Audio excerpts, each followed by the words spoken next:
First You Think is a not-for-profit ministry of the First Unitarian Church of Des Moines. Support us at ucdsm.org today. If not now, tell me when.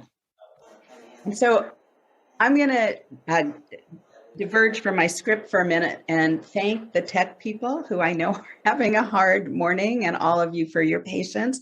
And I'm going to suggest we do a quick prayer from Thich Nhat Hanh, the monk who recently left us at the age of 95. So would you with me take a breath and breathe in peace? Take a breath and breathe out love. Breathe in, breathe out. We have this present moment. More than 25 years ago, during a lay-led service, I gave a sermon before I was ever a minister titled, "Life is Not a Dress Rehearsal." I was just turning 40. I was contemplating the beginning of middle age, and looking back, I realized I had no idea what the next 25 years would bring. I didn't have any idea I would become an ordained minister. I for sure didn't know that the best day and the worst day of my life were still to come. I couldn't imagine my small children as the adults they are now. But I did know at age 40 that it was up to me to create my own best life. That this time was the only time we have for sure. I resonated to that poem I shared from Mary Oliver. What did I want to do with my one wild and precious life? And I read a quote from Rabbi Margot Stein. Your second life begins when you realize this is the only life you have. See, life is not a dress rehearsal is a theological statement. Our understanding of eschatology, that's the big word that means what happens after this life, is a fundamental question in most of the world's religions. Indeed, some scholars say that grappling with the very short time of our existence, the brevity of our time from our birth to our death, is actually the reason people created religion, and why we continue to seek religious answers.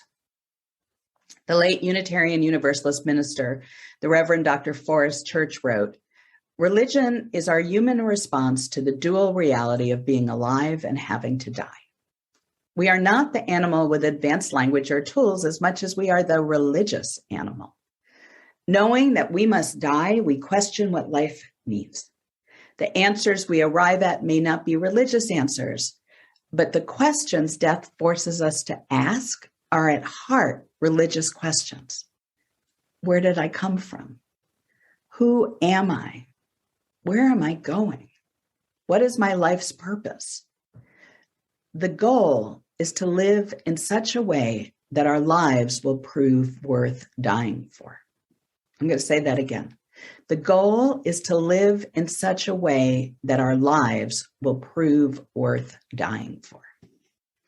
See, most of us as Unitarian Universalists believe in what theologian Rebecca Parker calls a realized eschatology. Now, among us, we may not know or agree what happens after this life. But I think most of us, if not all of us, understand that we are called to create or perhaps co-create with the sacred a better life on this earth now, and not live for some other worldly, distant future. In the words of one of our beloved hymns, we are already living on holy ground. I learned from my first minister and my mentor, the Reverend Frank Hall, that the only heaven and the only hell we know for sure we will experience, it's during this time on earth. Surely we have all known heaven and hell in this life. We've learned, haven't we, in real time during these past two pandemic years that we can't predict our future and that we must be present to the time we do have. At my congregation in Reston, Virginia, during the first year and a half of the pandemic, I had many congregants tell me that they were waiting for life to begin again after COVID. And what I told them over and over again is that it was this right now, for better or for worse, that is our life. That we are being called to live in this present moment as well as we can, not wait for life to begin later. We can't wish this time away because it might be the only time we have. The Reverend Dr. William Barber from the Poor People's Campaign, a hero of mine, would open his faith council calls during the worst day of the epidemic by saying to us, "You may only be alive for 48 more hours. How are you using them to serve the world?" I try to live by a condensed version of the principles of Buddhism that I've been taught. There are 4 of them. These are not actually Buddhist principles. It's somebody's condensation of them. And they are: 1, show up. 2, speak your truth. 3, do what you do with enthusiasm. And 4, don't get attached to the outcome. Like many of you, I bet I do pretty well with the first 3, but that 4th one, don't get attached to the outcome, that's my most difficult spiritual challenge. I have heard it said that faith and fear both arise from an uncertain future. And it is easy for me to go to fear when my future is uncertain. I think it's the epigenetic heritage from my Jewish ancestors who fled from pogroms over and over again. So I have taught myself that my spiritual practice, when I am faced with feeling fear about an unknown future, is to remind myself to choose faith. Not faith in another worldly being, but faith in me, faith in myself, faith in my past that allows me to have trust for my future. The Reverend Dr. Martin Luther King Jr. said, "You don't have to see the whole staircase. You just have to take the first step." So in times like now, when the future is unclear, we must learn to live with our hands and hearts open to our unknown future, to awaken each day with curiosity about the day ahead, and to have faith, not in something external, but in ourselves and in each other. I hope you have used the pandemic times to be brave, to take what in Jesuit priest Richard Ward's words are, a long, loving look at the real of your life. Did you commit or perhaps recommit to what is most important in your life? Did you learn some hard new truths? I did, and I've made some major changes in my life. Sometimes we need the courage to begin our own endings. Steve Jobs, in his commencement address at Stanford in 2015, long before he knew he would die young, said, "When I was 17, I read a quote that went something like, if you live each day as if it was your last, someday you'll most certainly be right." Right?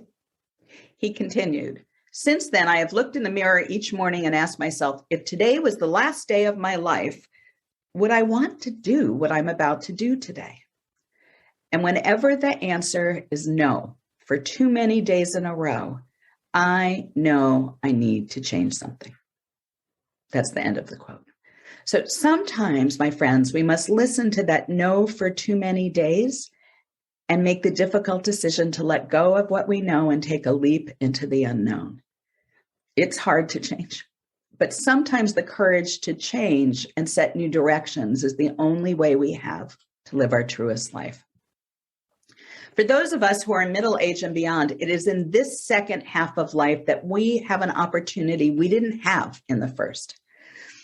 We didn't pick the circumstances of our birth, of our family, our geography, our class, how we were raised, or how good our parents were. But in the second half of life, it's up to us.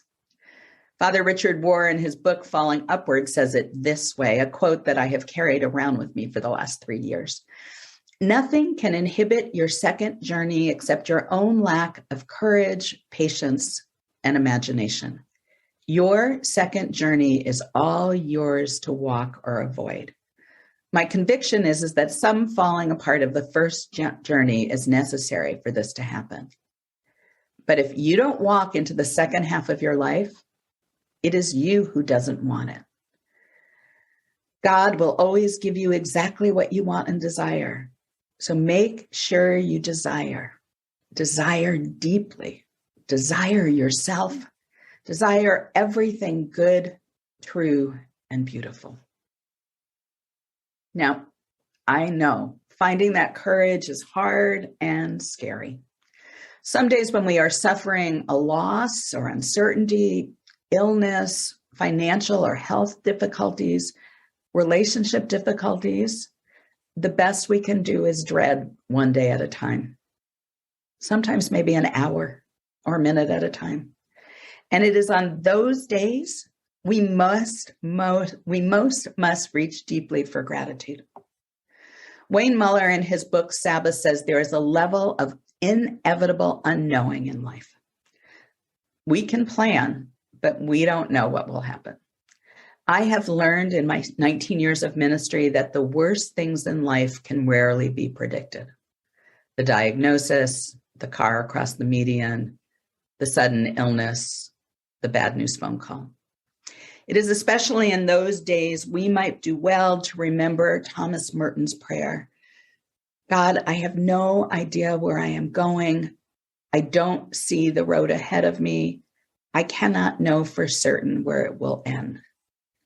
I prayed that a lot in the last year after leaving my church in Reston. I also try to remember 14th century Catholic Julian of Norwich's revelation that she had while she was having a near-death experience. She heard Jesus say, "All shall be well, and all manner of things shall be well." My friends, we are all on this journey of this wild and precious life. And together, we co-create each other's lives. Those of you in your congregation, with Reverend Amy, with your staff, you are co-creating each other's lives. Our lives are not a dress rehearsal. This life, it's the only one for sure we know we have. Today is the only day you know for sure you have. So for today, I wish you faith. I wish you courage. I wish you compassion with each other, but also with yourself. I hope you will show up, speak the truth, do it with enthusiasm, and not get attached to the outcome. Here in your beloved community and all the rest of your life. May it be so. Amen.